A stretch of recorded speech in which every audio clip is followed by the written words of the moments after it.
Now over to Mr. Allen. You have the floor, sir. Thank you, Chair. To Mr. Fonnenberg. Mr. Fonnenberg, I'm referring to the AG's report. I recognize you don't have it in front of you. It's page 27. It's chart Exhibit 2.6. It's actually a chart. The source, according to the Auditor General's report, is indeed National Defence. The title of the top column says National Defence Estimates Used for Decision-Making June 2010. It goes through the $6 billion that says $6 billion. Talks about couple acquisition costs, aircraft. Talks about additional acquisition cost, 8.9, and it goes through the different pieces. It talks about personnel operating and maintenance costs of 16.14, gives me a total of 25.120. Is that a fair assessment of what the department did at that time? June 2000, yes, I believe it is, Mr. Chairman. And beside that chart, there's an additional piece that talks about National Defence's public response to the PBO officer report of March 2011. It shows 6 and 9 and 5,700, which is $5,700,000 for contracted sustainment, gives us a total of 14.7. Sir, you said earlier to Mr. Hahn you didn't have two books. What exactly are those two estimates? One is acquisition and sustainment, which is the way that we've reported on each of our acquisitions over the last 4 major airframe assets. And the other one includes operating costs, which we haven't reported on publicly because it's included in the base budget of the Department of National Defense. So in other words, sir, are you saying that the first one I quoted to you, the $25 billion one, was that reported to the Minister and Cabinet? Yes. And the second, was that reported publicly in your view? Was what reported publicly? 25-1. $25 billion.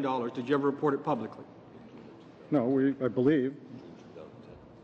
June 2010 we reported the right-hand column. The left-hand column was decision-making. So what you're Right. So to be clear, you're telling me that you were telling the Minister 25.1, you were telling the Canadian public 14.7. Is that correct to assume, sir?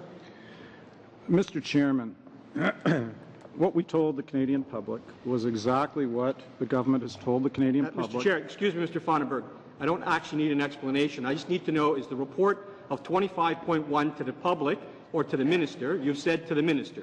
I want to know, did you ever report to the general public and to the Parliament that it was 25.1, or did you maintain it's 14.7? Mr. Chairman, you went at it quite often and told us about how it's different, but you said you only had one book, sir.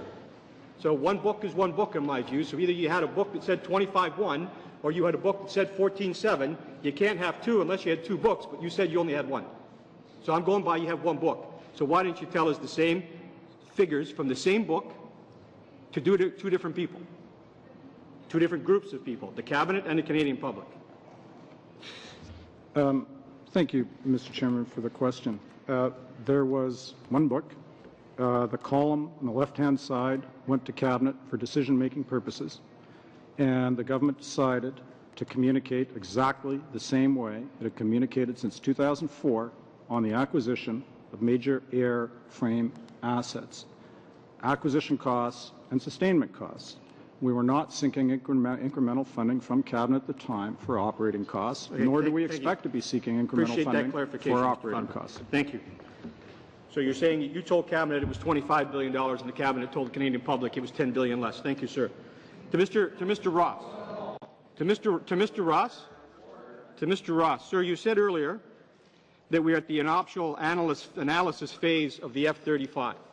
Although I may disagree, I think we're actually further along in the timeline, but I'll take you at your word. So does that mean, sir, that if we're at that stage, are we now going to look at other planes besides the flying piano dubbed the F-35? I think I would return to my deputy colleagues or to Chief of the Air Staff in terms of going forward. Thank you, Mr. Chairman. I think the best way to frame the answer here is the F-35 is the aircraft that we assessed in 2010 as the platform that met our needs, all our requirements. The fact that it's still doing testing and development is certainly what's occupying a lot of our attention right now, and any issues of cost. For brevity's sake, Chief, I understand that you're going to take me through that, and I'd love to talk to you for an hour about it. But I only get 5 minutes. So basically, we're saying we're not looking at other options. Is that fair to say? Currently, from an Air Force perspective, yes, we are focused on delivering the transition to the F-35. Thank you. Mr. Fonnenberg, It was said earlier under testimony that the costs are up 13% on the F-35. We know the budget is frozen. The Prime Minister has told us that the envelope is $9 billion. If costs are up 13%, sir, and that's testimony from the end of the table, not from me. If they're up 13%, 65 was the number we could procure at $9 billion.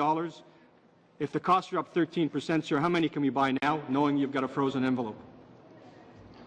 I actually didn't do the math, Mr. Chairman. I said 75, now around 85, so if that's 13%, that's fine. That is manageable within the context, if you go back to Exhibit 2.6, Mr. Chairman, of the allowance for contingency and inflation. Thank you. Time's expired. Sorry. Over.